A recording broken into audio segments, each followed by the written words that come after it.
সুপ্রিয় শিক্ষার্থী বন্ধুরা, আশা করি তোমরা সবাই ভালো আছো এবং নিরাপদে আছো, সুস্থ আছো। আমিও ভালো আছি। আমি সুমন কুমার দাস, নীল একাডেমির পক্ষ থেকে তোমাদের সবাইকে জানাচ্ছি শুভেচ্ছা ও অভিনন্দন। আজকে আমি তোমাদের বইয়ের তৃতীয় অধ্যায় দুতরফা দাখিলা পদ্ধতি নিয়ে কিছু আলোচনা করব। তোমরা যারা দশম শ্রেণীতে পড়ো, এই অধ্যায়টা তোমাদের জন্য খুবই গুরুত্বপূর্ণ। এখান থেকে আমাদের প্রায় পরীক্ষাতে 2টা প্রশ্ন থাকে অথবা 10 থেকে 14 নম্বরের প্রশ্ন থাকে। যেমন ডেবিট ক্রেডিট নিয়ে আমরা গতদিন বলেছিলাম। তার আগে একটু আমি তোমাদেরকে বলি দুতরফা দাখিলা পদ্ধতিটা কি। দুতরফা দাখিলা পদ্ধতি হচ্ছে হিসাব বিজ্ঞানের একটি আধুনিক ও বৈজ্ঞানিক সম্মত পদ্ধতি। দুতরফা দাখিলা পদ্ধতির মূল নীতিটাই হচ্ছে প্রতিটি ডেবিট টাকা প্রতিটি ক্রেডিট টাকা সমান হবে। আমি গত ক্লাসে তোমাদেরকে ডেবিট ক্রেডিটের উপর একটা ক্লাস নিয়েছিলাম এবং বলেছিলাম যে আমার পরবর্তী ক্লাসটা আমি অধ্যায়ের উপর নেব। এখন আমি তোমাদের বইয়ের প্রথম যে অঙ্কটা আছে একটু দেখতে পারো। কবি অ্যান্ড ছবি ট্রেডার্স দুতরফা দাখিলা পদ্ধতি অনুসারে যথাযথভাবে প্রতিটি হিসাবের বই সংরক্ষণ করে থাকেন। 2017 সালের ডিসেম্বর মাসে ব্যবসায় সংগঠিত লেনদেনগুলো নিম্নরূপ। এখানে আমাদের ডিসেম্বর 1 তারিখে বলছে নগদ 15 লাখ টাকা মূলধন ব্যবসায় আনা হলো। তারপর ডিসেম্বর 12 পরবর্তী লেনদেনে বলতেছে 2,50,000 টাকার কাপড় ধারে ক্রয় করা হলো। ডিসেম্বর 23 নগদে 60,000 টাকার আসবাবপত্র ক্রয় করা হলো। ডিসেম্বর 24 ম্যানেজার শাকিলাকে বেতন প্রদান করা হলো। ডিসেম্বর 30 নগদে কমিশন প্রাপ্তি। ডিসেম্বর 31 5% বাট্টায় চেক দ্বারা পণ্য ক্রয়। এখন ক নম্বরে আমাদের বলছে ডিসেম্বর মাসে মোট কত টাকার পণ্য ক্রয় করা হয়েছে। তাহলে এইটা আমরা যখন করব আমাদের মনে রাখতে হবে যে মোট কত টাকার পণ্য ক্রয় করা হয়েছে। এই ক্ষেত্রে আমরা যে সমস্ত লেনদেনে শুধুমাত্র ক্রয় হিসাব ডেবিট হবে সেই লেনদেনগুলাই আমরা এখানে লিপিবদ্ধ করব। যে মোট ক্রয়, মোট বিক্রয়। আবার অনেক সময় আমাদের মাঝে মাঝে বলে নিট ক্রয়। নিট ক্রয় বললে ক্রয় থেকে আমাদের যদি ক্রয় ফেরত থাকে আর বিনামূল্যে পণ্য বিতরণ বা পণ্য উত্তোলন থাকে সেটা আমরা বাদ দিয়ে দেখাবো। আর মোট ক্রয় করলে যার শুধুমাত্র সকল ক্রয়গুলা যোগ করে দেবো, যেগুলো আমাদের হচ্ছে নিয়মিত ক্রয়। তাহলে দেখো এই অঙ্কটা আমি কিভাবে তোমাদের করি। তাহলে আমাদের প্রথমে হচ্ছে 1 নং প্রশ্নের উত্তর এখানে আমরা লিখে নিলাম। 1 নং প্রশ্নের উত্তর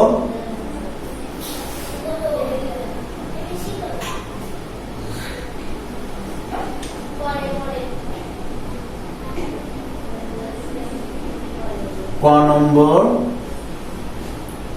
আমাদের বলছে যে ডিসেম্বর মাসে মোট কত টাকার পণ্য ক্রয় করা হয়েছে। তাহলে আমাদের অবশ্যই একটা হেড বা শিরোনাম দিব। ডিসেম্বর মাসে মোট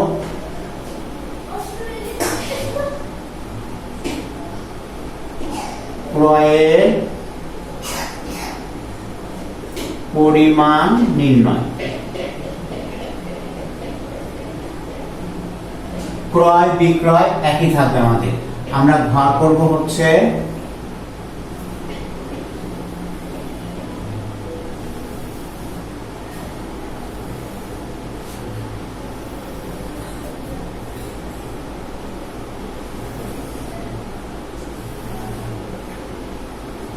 তারিখ, বিবরণ, টাকা টাকা। তাহলে আমাদের বেশিরভাগ পয়েন্ট ক্ষেত্রেই এরকম ঘর আমাদের করতে হবে। তারিখ, বিবরণ, টাকা টাকা। আমাদের ক্রয় বলো বিক্রয় বলো আমরা এইভাবে ঘরটা করে নিব। তাহলে ঘরের ক্ষেত্রে দেখো, তারিখের ক্ষেত্রে আমরা জানি সবসময় একটা এমসিকিউ তো থাকে যে কিভাবে তারিখ লেখা হয়। তারিখের ক্ষেত্রে আমাদের প্রথমে লিখতে হবে হচ্ছে সাল 2017। তারপরে আমাদের আছে হচ্ছে কত মাসের নাম লিখতে হবে ডিসেম্বর। ডিসেম্বর কত তারিখ আছে আমাদের এখানে আমরা দেখতে পাচ্ছি যে আমাদের 12 তারিখ আছে। তাহলে ডিসেম্বর 12 তারিখ কি বলছে 2,50,000 টাকা কাপড় ধারে ক্রয়। ততটুকু আমরা জাস্ট এখানে লিখে দিতে পারি ধারে ক্রয়, কারণ ধারে ক্রয় করলেও আমাদের ক্রয় হিসাব ডেবিট হবে। তাহলে 2,50,000 টাকা। তারপর আরেকটা আমরা দেখতে পাচ্ছি ডিসেম্বর 31 তারিখ যে 5% বাট্টায় চেক দ্বারা পণ্য ক্রয়।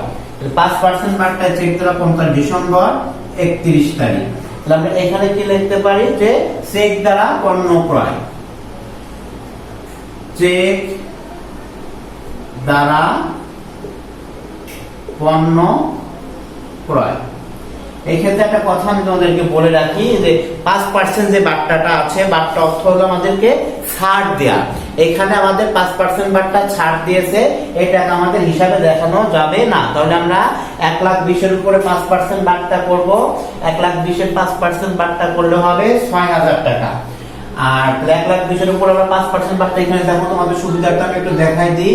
1,20,000 গুণ 5%, তাহলে 5% মানে আমরা এটা তোমরা ক্যালকুলেটরে 1,20,000 গুণ 5% দিলে 6,000 টাকা আসবে। তখন 1,20,000 থেকে ওই 6,000 টাকা হচ্ছে আমরা ছাড় পাবো, যেটা দোকানদারকে আমরা দিব না। তাহলে আমাদের থাকবে কত 1,14,000 টাকা।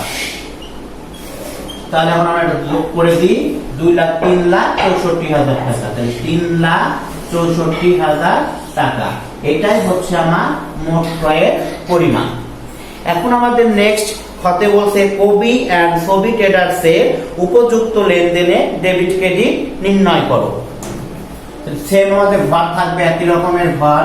আমরা এখন ডেবিট ক্রেডিট নির্ণয় করব। তাহলে ডেবিট ক্রেডিট একটু আমাদের পরিবর্তন আসবে, সেই ক্ষেত্রে আমি একটু তোমাদেরকে দেখিয়ে দিচ্ছি।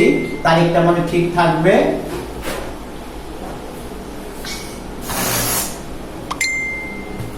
এখানে দিব হচ্ছে 6 নম্বর।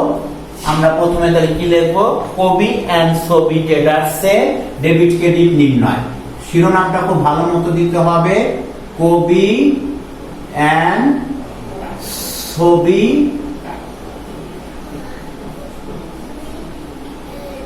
ট্রেডার্স এর ডেবিট ক্রেডিট নির্ণয়। ডেবিট ক্রেডিট নির্ণয়। আমাদের এখানে ঘর হবে তারিখ, হিসাব খাত। এখানে বিবরণও লিখতে পারি আমরা, হিসাব খাতটা লিখলেও ভালো আমাদের জন্য, কারণ এটা হচ্ছে ডেবিট ক্রেডিট আমরা করছি, যাবে না। তাহলে হিসাব খাত অথবা আমরা পক্ষ লিখতে পারি, পক্ষ, তোমাদের যেটা ভালো লাগে সেটা লিখবা। তারপর আমাদের এই ঘরটাতে আমরা লিখবো হচ্ছে debit oblique credit. Debit oblique credit. আর পাশের ঘরটা আমাদের থাকবে টাকার জন্য। এই হচ্ছে আমাদের ডেবিট ক্রেডিটের ঘর। তোমরা খেয়াল রাখবা, আমাদের অনেকে কিন্তু আমরা ডেবিট ক্রেডিটের ঘর বললে জাবেদার ঘরের মতোই করে ফেলি। জাবেদা আর ডেবিট ক্রেডিট কখনোই এক না, দুইটা দুই রকমের। তাহলে আমাদের এখানে আছে দেখো 1 নম্বরে বলছে ওই তারিখ আমাদের একই, প্রথমে সাল, তারপরে হচ্ছে ডিসেম্বর 1। আমাদের এখানে বলছে নগদ 15 লাখ টাকা মূলধনে ব্যবসা আনা হলো। এটা আমি গত ক্লাসে তোমাদেরকে শিখিয়েছিলাম, আমরা ব্যবসা শুরু করলে নগদান হিসাব ডেবিট আর মূলধন হিসাব হবে ক্রেডিট। তাহলে আমরা এখন এখানে লিখে ফেলবো নগদান হিসাব। আমাদের এই যে ডেবিট ক্রেডিটের যে ঘর আছে, এখানে আমি লিখে ফেলবো হচ্ছে ডেবিট, নগদান হিসাব ডেবিট। আমার টাকা আছে কত 15 লাখ টাকা, টাকার ঘরে আমি 15 লাখ টাকা দিয়ে দিলাম। একইভাবে আমার মূলধন হিসাব ক্রেডিট, তাহলে আমি এখানে লিখবো হচ্ছে মূলধন হিসাব, মূলধন হিসাব ক্রেডিট।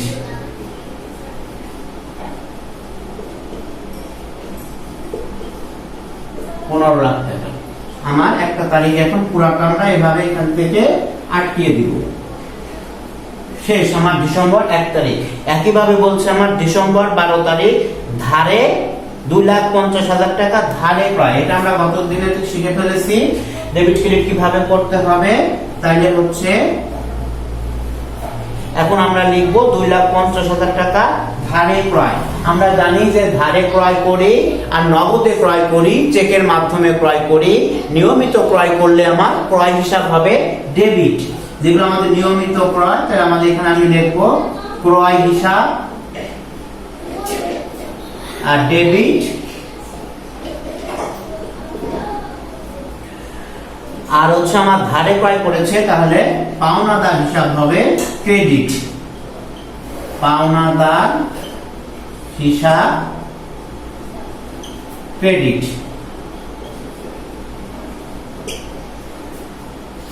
2,50,000 টাকা, 2,50,000 শেষ। একইভাবে তোমরা আরো যে লেনদেন গুলো আছে বাসায় করবা, এবং না পারলে সেটা আমাকে অবশ্যই কমেন্ট করে জানাবে, কারণ আমাদের বাকি লেনদেন গুলো সব একই রকম ভাবে আছে। এইভাবে আমরা সব বসিয়ে দিব। আমি তোমাদের আরেকটা দেখাবো, এখানে যে আসবাবপত্র ক্রয় আছে, এটা হচ্ছে আমাদের অনিয়মিত ক্রয়। তাহলে আসবাবপত্র ক্রয় আমাদের যদি অনিয়মিত ক্রয় হয়, আমি গতদিন বলেছিলাম অনিয়মিত ক্রয় যদি আমরা করি, সেই ক্ষেত্রে আমাদের সম্পদের নাম হিসাব হবে ডেবিট। তাহলে আমার আসবাবপত্র, এখানে আসবাবপত্র হিসাব হবে হচ্ছে আমার ডেবিট। আসবাবপত্র হিসাব ডেবিট, আসবাবপত্র হিসাব ডেবিট। আর হচ্ছে আমাদের নগদে করছে, তাহলে নগদান হিসাব হবে ক্রেডিট। ঠিক আছে শিক্ষার্থী বন্ধুরা, তোমরা কি আমার কথা বুঝতে পারছো সবাই? এখন একইভাবে আমার আছে ম্যানেজার শাকিলাকে বেতন প্রদান। আমরা কালকে শিখেছি এটা, কোনো কিছু প্রদান করলে প্রদানের নাম হিসাব ডেবিট। তাহলে আমরা লিখবো কি বেতন হিসাব ডেবিট আর নগদান হিসাব ক্রেডিট। তবে কমিশন প্রাপ্তি, নগদান হিসাব ডেবিট, কমিশন আয় হিসাব ক্রেডিট। আর চেক দ্বারা পণ্য ক্রয়, তো আমাদের চেক দ্বারা পণ্য ক্রয় করলে ওই ক্রয় হিসাব হবে হচ্ছে ডেবিট আর ব্যাংক হিসাব ক্রেডিট। এইভাবে আমরা ডেবিট ক্রেডিট করব। মনে রাখবা, হিসাব বিজ্ঞানের ভয় করতে হবে জয়। হিসাব বিজ্ঞান এমন একটা বিষয়, এটা দেখে ভয় পেলে চলবে না। খুব সহজেই তোমরা এটাতে এ প্লাস পেতে পারো।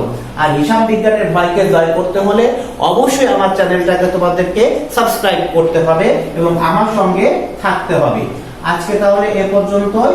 পরবর্তীতে তোমাদের কোনো সমস্যা থাকলে তোমরা কমেন্ট বক্সে জানাবে, আমি সেই সম্পর্কে তোমাদের সঙ্গে আবার আলোচনা করব। ঠিক আছে, তাহলে আজকে এ পর্যন্তই।